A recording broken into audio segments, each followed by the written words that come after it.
Welcome to episode number 5 of the Earkick podcast. I'm Karen Steffen, co-founder and COO of Earkick, and today's guest is Davia Sills. Welcome, Davia. I'm so excited to have you here. You're a journalist. You're a writer on Psychology Today. You're an editor, social media marketing consultant, screenwriter. Can you tell me why you say that I should do nothing and how doing nothing can actually be beneficial for my mental health? Well, this is actually one of my favorite topics because I myself, as well as many of my clients who are, successful in their areas, we all have trouble stopping work. It's difficult to find that balance between who we are at work and who we are at home. And it's so important for our mental health, especially these days when a lot of us are working from home and those boundaries are blurred even further. So the great thing about doing nothing for those of us who are highly productive people is that it actually increases your productivity. You need that chance to do nothing in order to give your brain a chance to learn something new, to gather information and turn it into long-term memory. You also need that time to be more creative and not just go with your first solution to a problem, but have the time and space to make different connections and think more deeply and come up with more divergent and creative solutions. So it can be very helpful, even to people who don't think that they need it. I imagine a student or someone, in school, how can they apply this? They're bound to a schedule. They have homework. That's a great point. And it often feels like when you're in school, you don't have a lot of time. You're always running from one thing to the next. But the good news is you don't need to have a long break of doing nothing. Research has found even short breaks can be helpful for your brain and help refresh it. That's the good news for students who are in school.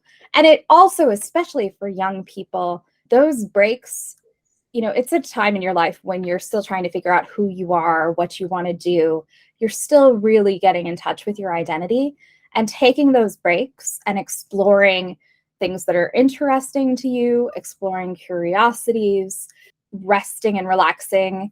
It can help give you the space you need to really reflect on your values and what makes you you. So it can be extremely helpful for all ages, really, but definitely for college students. When you describe this, I immediately see students of all ages and professionals as well turn to online devices and, scroll through social media. What's your take on this? Like, social media being a major part of our lives. Is that what you mean by doing nothing? Well, I'm so glad you brought that up because it's definitely not. Social media and other things that we do online, the games we play, they can be a lot of fun, but they can also, you're focusing your attention on them, and that can be draining in its own way. And so doing nothing, it's like, when you're a kid, you are just given this like free time. Maybe you have a set of toys or games, but there are going to be those times when no one's watching you. And those are those times when you make up your own games and you make believe and you have this room for creativity and fun and play.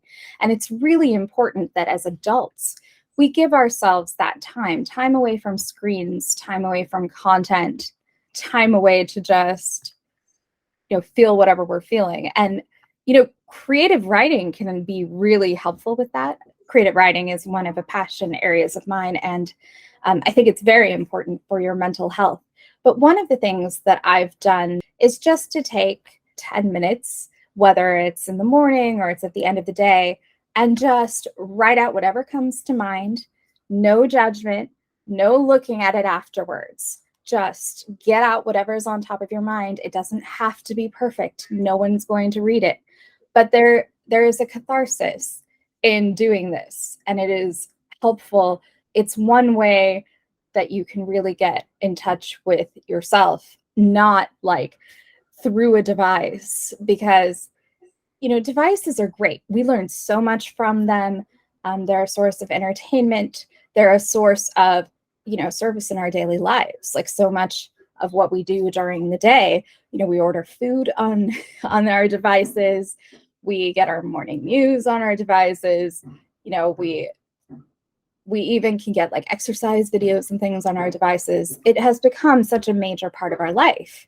By the same token, it's really important to have that time away from the device. Absolutely. Now, I know quite a few young people who say, yes, they would like to do these morning pages or, the journaling part, but writing as such is not theirs. So they turn to voice recording or video recording where they would get out all their thoughts. They would rant, they would vent, and it helps them.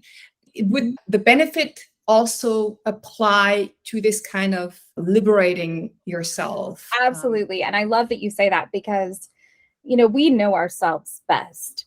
And not everyone is a writer. Not everyone is a professional writer, certainly, but not everyone feels like writing is the best tool for them. So as you said, sometimes they're more comfortable just talking.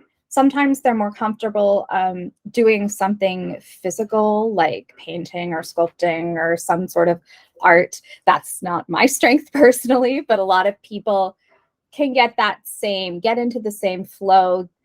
Flow is so important. It's another way that, as we're talking about, doing nothing or giving yourself like a relaxation activity enables you to get into this mindset and this flow where we are able to gather, to get more creative, and we're able to do better problem solving. So there are so many ways to get there. Absolutely. How is it about going back and revisiting whatever you've written or recorded? Is that a must to reap the full benefits of this expressive communicating? So I feel like that depends, and you need to set your intention beforehand. Sometimes it's good to just get it out and not go back there, because the work that's been going on inside you, it's already happening inside you. Sometimes, if you're working on a specific problem in your life that you don't know how to deal with, like maybe you have something at work, like a presentation coming up that you're very stressed about, and maybe that's the subject of your writing, then it could be good after a time away from it to go back and see what you're really worried about, and then take that a step further and see, well, what are things I can do, not just to be worried right now, but what are some steps I can take that could help me benefit. So much of stress and anxiety is like we're worried about these worst case scenarios that never happen. And sometimes it's good to just challenge that worry and say, okay, first of all, if this happened, would it really be that bad? What are the real implications for my life? And, I can't do anything about this part of it, but maybe I can brainstorm some ways that I could be the most successful, and have the best possible outcome. Yes. I mean, speaking of worry and anxiety, there's quite a number of people who turn to social media or Google to find answers, to find inspiration, to read on, their discomfort. What is your take on that? Well, as with so many things with social media, it can be mixed. Some people don't have the knowledge and language to describe what they're going through and what they're feeling. And when they see someone on social media who's saying, this is my story and this is what I've been through, and they can really relate to it, that can bring a kind of emotional peace, and that can help with the assistance of a mental health care provider. They can dig further into that and see if that is indeed their problem and what they can do to have better mental health. But there's also a flip side, of course, which is when we see these influencers on social media and we want so much to be like them, especially if we admire them. And a lot of times on social media, you're getting the sort of surface level cut. You're not getting the deep cut. And so you can hear, it's like a horoscope. You can hear the symptoms and you can say, well, that does kind of apply to me in my life. But it doesn't necessarily mean that you have a certain condition.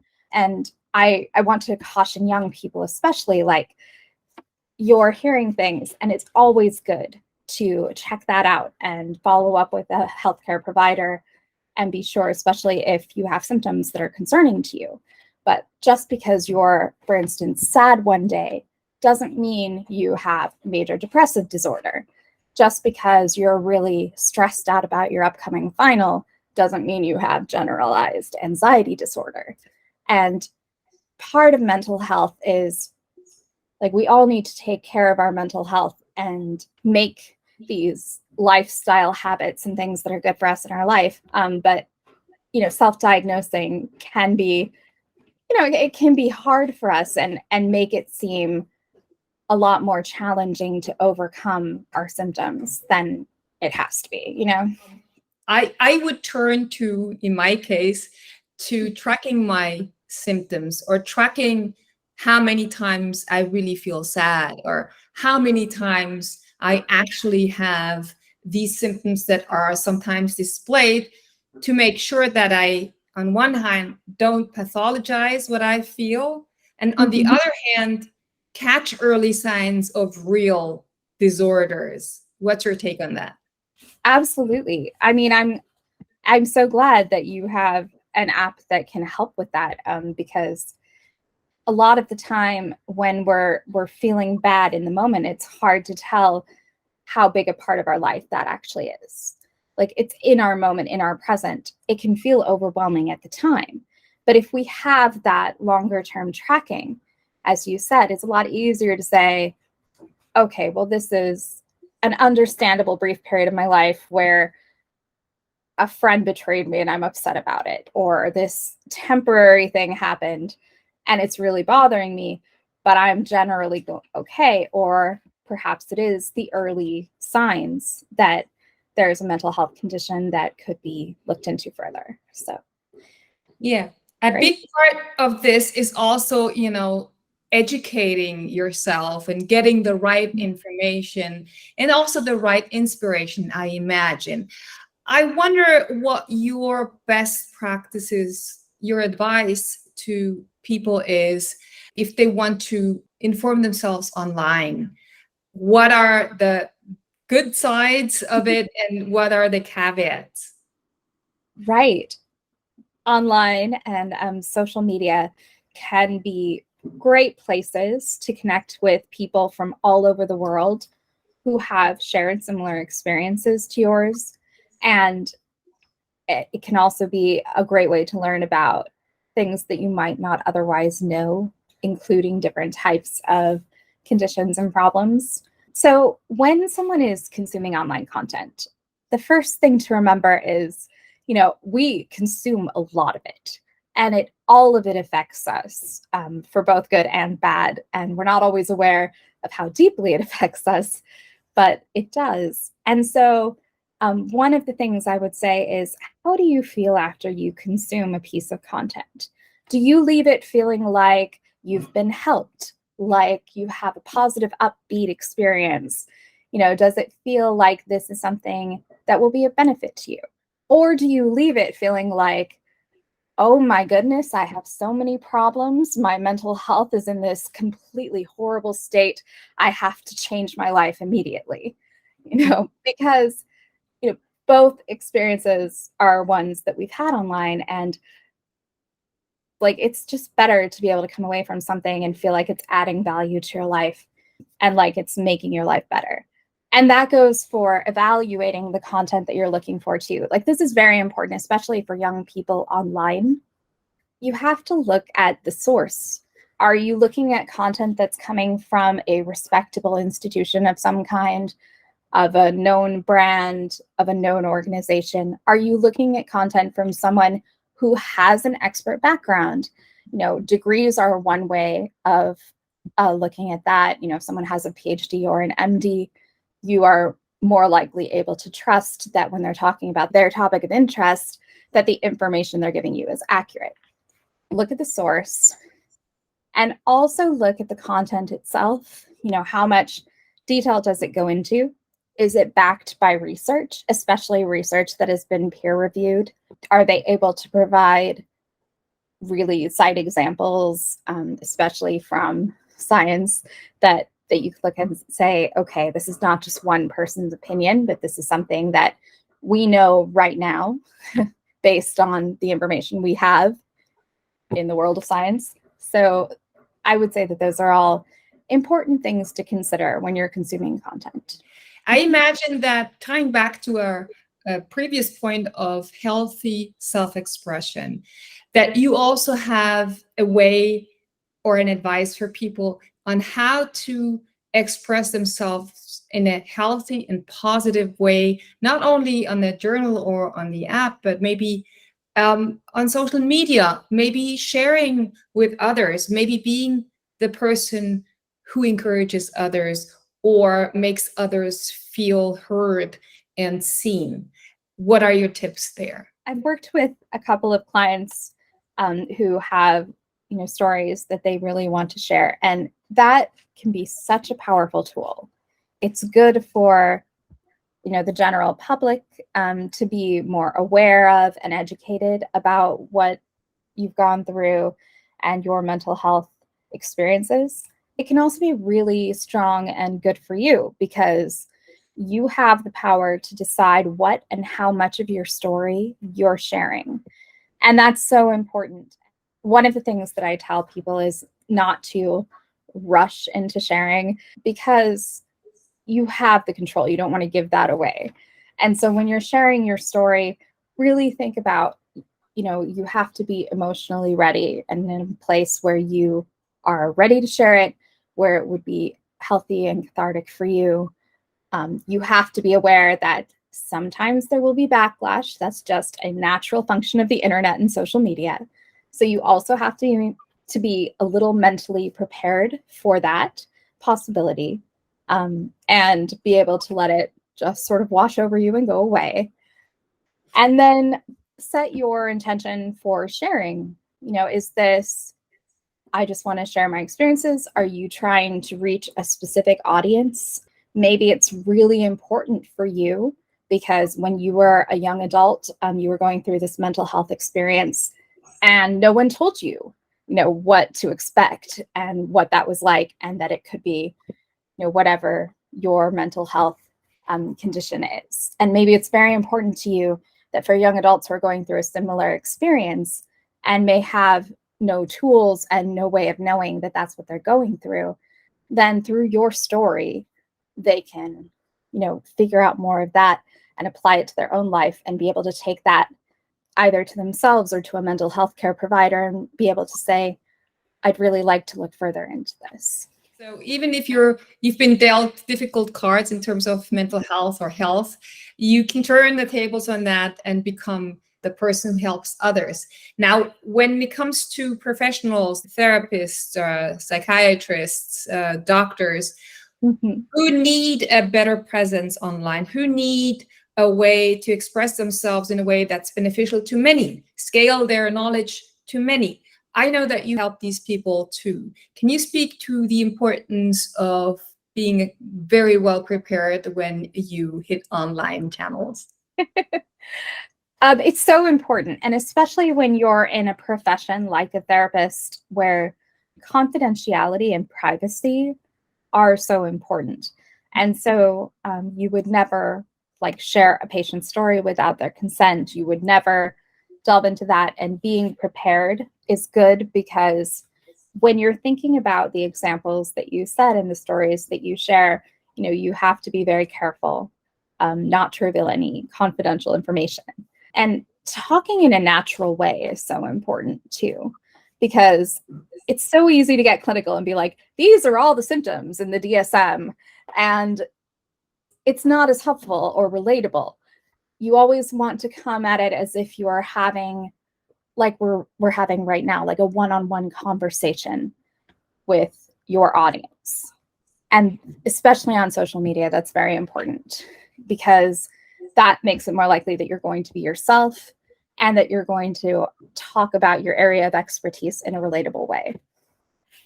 Absolutely. And maybe you can also give us an idea on how you help enterprises or entrepreneurs express themselves in a productive and effective way.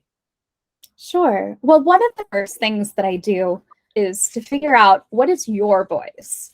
Are you more of a, serious academic type? Do you like to be a little more laid back? Do you like to add a little humor?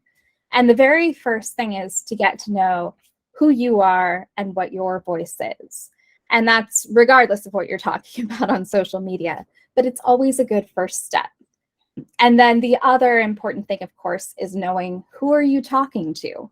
Because that helps you with, why does it matter, right? Who are you talking to? Who are you giving this content to? What can you add that's of value and that is not just sounding like every other blog post out there?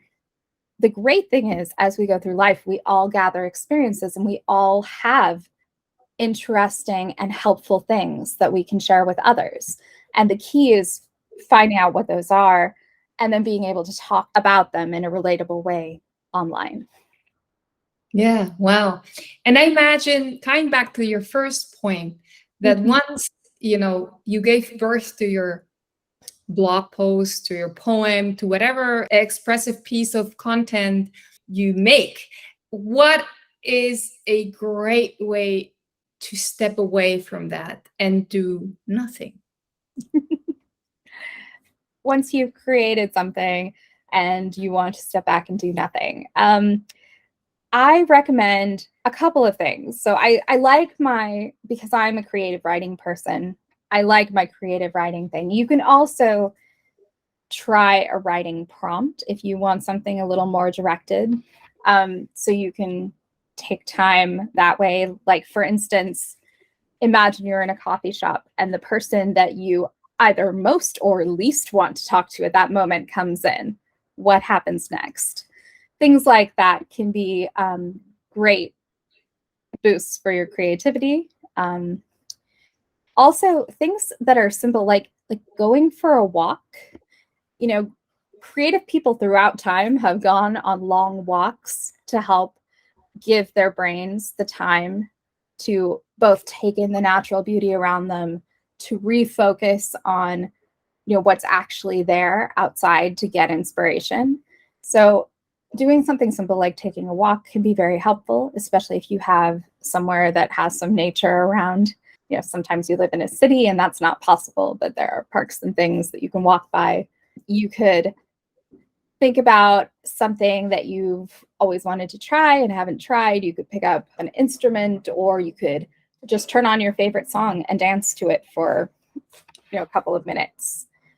The important thing is that you're feeling the value is not on what you're doing, but who you are. Because we spend so much of our time doing, and sometimes it's important to just be.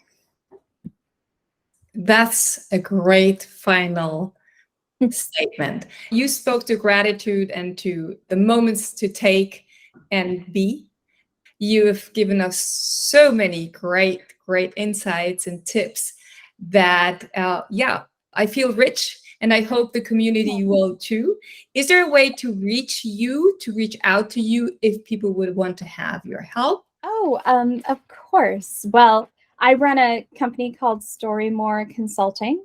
So that's www.storymoreconsulting.com. Thank you so much for allowing me to come on your show. I appreciate it. And I have really enjoyed speaking with you. And I hope that what I've said will be of help to people. And, just remember, mental health is important for all of us, and we deserve to take the time for it.